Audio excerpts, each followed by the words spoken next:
আশা করি সকলে ভালো আছেন, সকলে সুস্থ আছেন।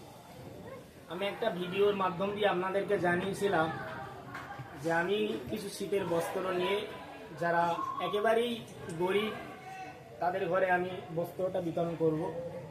আলহামদুলিল্লাহ অনেক মানুষের সাহায্য এবং সহযোগিতায় কিছু বস্ত্র কিনে, জ্যাকেট কিনে আমি হারোয়া জুলফিকারিয়া সিদ্দিকা খারিজি মাদ্রাসাতে এই মুহূর্তে এসেছি।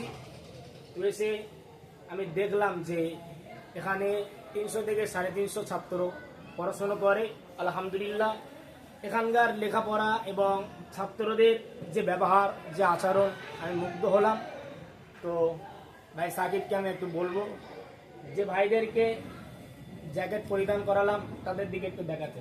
বলছি তোমার নাম শোনাও। নূর আলম শেখ। জ্যাকেটটা তোমার পছন্দ হয়েছে? বলছি তোমার নাম?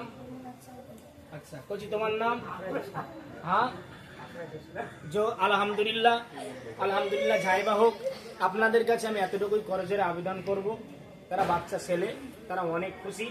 তো আমি তোমাদের কাছে একটা ছোট্ট একটা আবদার করব যে ভাই তোমাদেরকে এই জ্যাকেট কেনার জন্য অর্থ দিয়ে সাহায্য করেছে, তাদের জন্য তোমরা দোয়া করবে তো?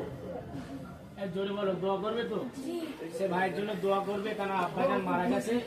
কারণ আব্বাজানের জন্য দোয়া করবে, আল্লাহ কবুল করে। না, আসসালামু আলাইকুম।